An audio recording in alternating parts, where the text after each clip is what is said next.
What's up, YouTube? It's your boy Domicon back with the second part of the Avengers Infinity War review. If you missed the description on the last video basically explains that in the middle while I was recording, my computer had died as I was recording the video, and I had to stop. And now I have to make part two since I wasn't able to edit this part of the video into that video for some odd reason. Wasn't letting me do that. Anyways, continuing from last video, we left off on the Infinity Gauntlet, talking about what the Infinity Stones are and what they do, what they represent, Thanos, all that good stuff. Starting on the movie, going back to the movie, it starts off on Thor's ship from the end of Thor Ragnarok. If you haven't seen that, I suggest you go watch that. Another thing before we go any further, this video does contain spoilers, so I suggest you go see the movie before you listen to me here, because it's gonna be way better to see it in the movie than just hear me talk about it and then you go see it and then you already know what's gonna happen. It's not gonna be as good. The experience will be way different than when I experienced it because it's very emotional. This movie. Okay, back to the topic. Starts off on Thor's ship. Thanos is there. He already has the Power Stone, which is the purple one we talked about last video. Uh, and he took down everybody. And they did say that some people might miss in the movie that Thanos only murdered half of Thor's people, meaning that half of the people escaped, along with probably Valkyrie, along with Korg. I'm not sure if they're alive. I'm pretty sure the Marvel director said that Valkyrie was still alive. I'm pretty sure, but I'm still not 100% sure how true that is. So he invades the Thor ship because he wants the Space Stone, which is the blue Infinity Stone that grants him the ability to teleport through space and time. Well, not time, just space. That was my my phone rang. My uncle was just texted me. I just went over to their place. Basically, he Thanos went there and he got the Space Stone. Loki, which is Thor's brother, he hid it. He took it because Asgard was destroyed in Thor Ragnarok.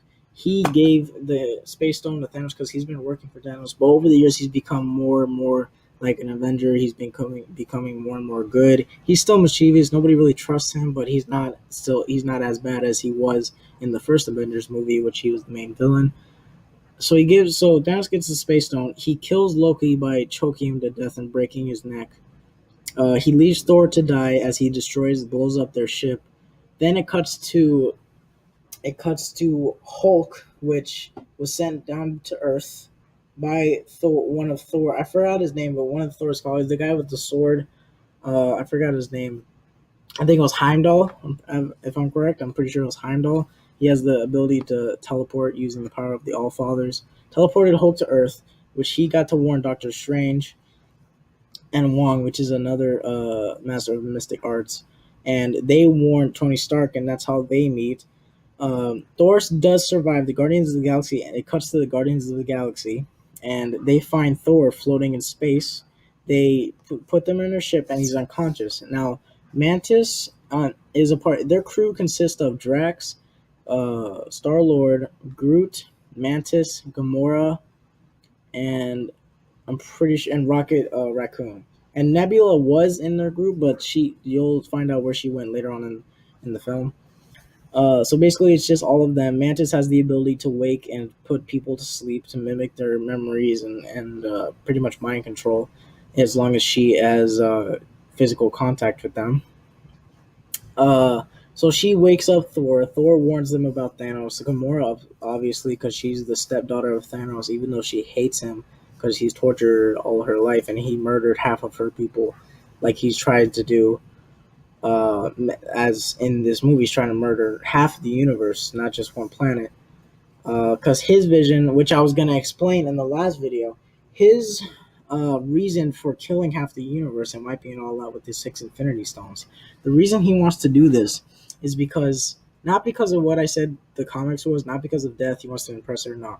He wants to do it because he believes that erasing that will save more lives. If I know that sounds crazy, but he thinks that erasing half of all life will save even more lives than not doing it at all, because he thinks that the universe will die out eventually, very quickly because too much of the population is overpopulating and they're going to waste all of the resources.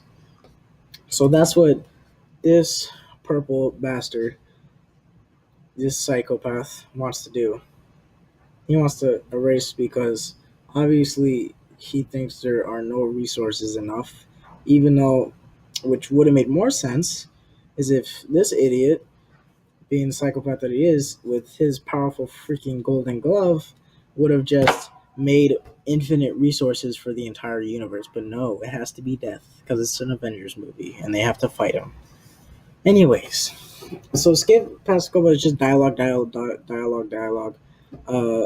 Thanos ends up kidnapping Gamora after they get into an altercation. Because Gamora knows where the Soul Stone is, which nobody knew. She found a map and burnt it, even though she has a memory of where it was, which is on Vormir planet, where we find out that Red Skull from Captain America: The First Avenger movie is still alive. After in the Captain America movie, sorry about that.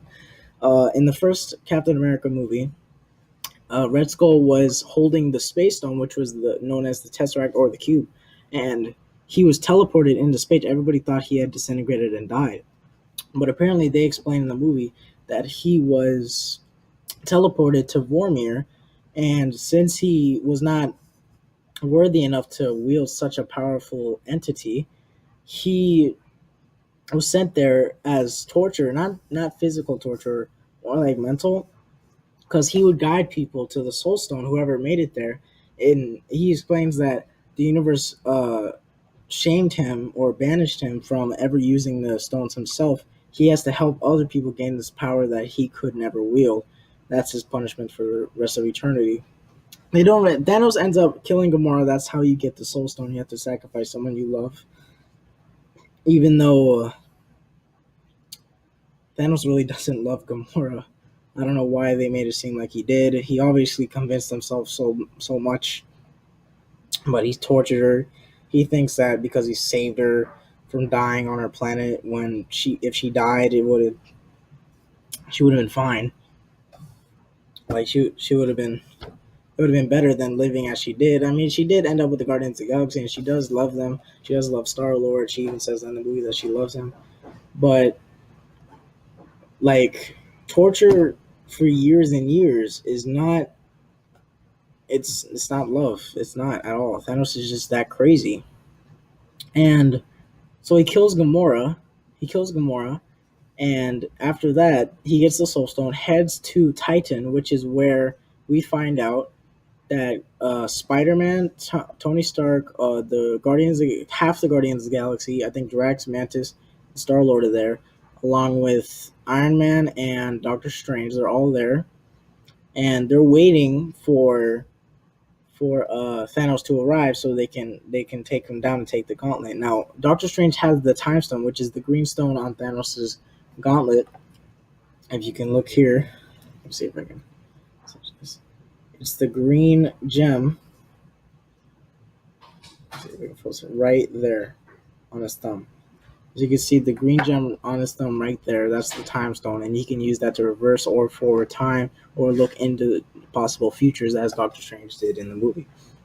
If you listen closely, you can see and hear the possible outcomes that Doctor Strange looks through. He looked through, I believe, 40 billion or something of that number. Looked through that many times, and they only won one of those battles. They only won one of those battles, and I'm not sure if he later in the movie he says it was the only way after everybody starts dying and disintegrating once Thanos gets all the six stones. I'm not sure if he meant that was the only way to beat him. Like they have to die. Some half the people have to die, but the people that are left are the only ones that can defeat him, or anything like that. But I'm sure there was a reason